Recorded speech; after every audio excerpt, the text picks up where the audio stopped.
I will never leave Kunle. I was his best friend before you ever became his wife. They say a woman should never compete with another woman over a man. But what if the other woman is not hiding?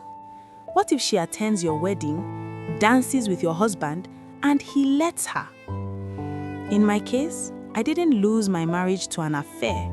I lost it to a best friend. And by the time I finally found my voice, it was already too late. But before I tell you my story, please like and subscribe so you don't miss more real-life African stories like this. And also comment where you're watching from. I would love to know how far this story travels. Now sit back, relax, and listen carefully to my story. There is a lot to learn from it. From the outside, the wedding looked perfect.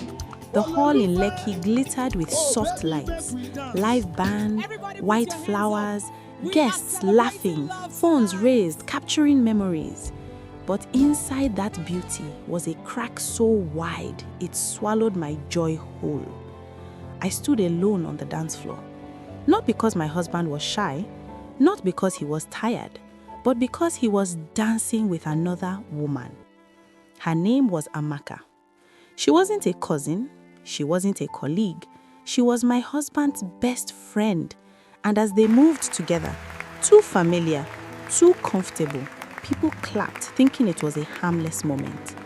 Only I knew the truth. To understand how a bride could watch her husband dance with another woman on their wedding day, you have to go back to who I was. My name is Nkiru Okafor.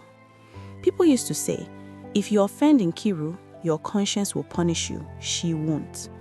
I was soft-spoken, non-confrontational, the type that apologizes even when stepped on. If I ordered fried rice and got eba instead, I would smile and say, maybe my body needs this today. At work in a consulting firm in Victoria Island, colleagues pushed extra tasks onto me, took credit for my ideas, blamed me when deadlines slipped. I stayed late, worked harder, said nothing, because conflict made my chest tighten and silence felt safer. That silence was something my mother taught me. A good woman endures, she always said. Marriage is not about happiness, it's about patience. So, when Kule Adeyemi asked to marry me, my mother rejoiced like she had won the lottery. Whatever you do, she warned, don't chase him away with your mouth. So I didn't. Even when I realized I wasn't marrying just Kunle, but Kunle and Amaka. Kunle was 34, a rising executive in an energy company, smart, charming, emotionally careless.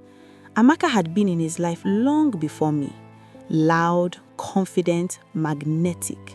The kind of woman who filled rooms without trying. Everyone assumed Kunle would marry her.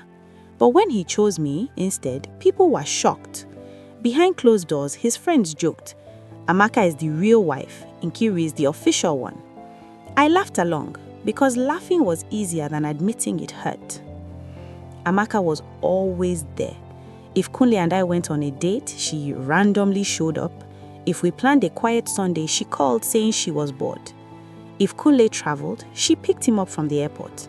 Valentine's Day was when the truth slapped me. Kunle bought Amaka diamond earrings, a brand new iPhone, roses with a note that read, to the only woman who truly understands me. He bought me a microwave. When I asked why, he laughed. You and I know you are not materialistic and you've been complaining about defrosting your food quicker, so I thought getting you a microwave will make you happy. I swallowed my pain and nodded. That was my specialty. Amaka joked like someone who knew she had power. Marriage has really slowed you down, Kule. If it were me, this house would never be this quiet. She'd wink. Kule laughed. I waited for him to stop her. He never did. Don't take her seriously, he'd say. She's just playful. But silence has a way of collecting interest, and soon it demanded payment. Our first wedding anniversary arrived quietly. Kule barely came home that week. I said nothing. Instead, I planned. Candles, soft music, his favorite meals. When the door opened, my heart lifted, then it crashed. Kule walked in with Amaka. Arm linked, casual, familiar. "Oh," he said quickly. "We ran into each other. She'll just eat with us." I wanted to say no, but I nodded. Amaka smiled sweetly. "Hope you cooked enough for 3. She sat beside him. When Kule noticed the candles, he laughed. "Oh, were you planning something?" "It's our anniversary," I whispered. "How cute," Amaka said. Then, louder, "Kule prefers my stew anyway." Kule shrugged. "It is better. No offense." Something broke inside me. For the first time, I spoke. "If you don't like the food, you shouldn't have come." Amaka laughed. "Wow, gentle Nkiru has a voice." Kule exploded. "Why are you acting jealous? You ruined the night." I apologized, begged, cried. He packed a bag. Then he said the words that ended my marriage. "Amaka, let's go." He disappeared for days. I collapsed. At the hospital, the doctor said words that changed everything. "You are pregnant. 3 weeks." Kule didn't know because Amaka blocked me from his phone. When I finally reached her, she invited me to a lake reserve.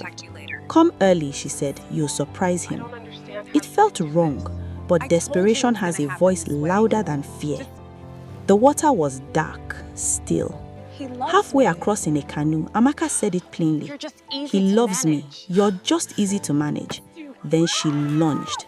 The canoe flipped. Kunle arrived. He swam past me, saved her.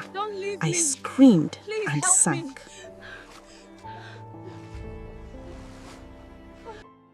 I survived. The baby didn't. In the hospital, Kule cried. I was done. I told him this marriage has been a humiliation ritual. We're getting a divorce. The divorce was quiet, painful, final. I faced my mother. She cried. I grew. At work, I spoke up. At life, I chose myself. Years later, I saw Kunle at a charity event. I felt nothing. And that destroyed him. What would you have done if you were in my shoes? Would you have stayed silent or spoken sooner? Drop your thoughts in the comments. If you enjoyed this story, hit the like button and don't forget to subscribe to StoryGasm for more folktales and true life stories like this. And please share the story so others can learn from this. Your support means a lot to me. This is StoryGasm, where silence is broken and stories are told.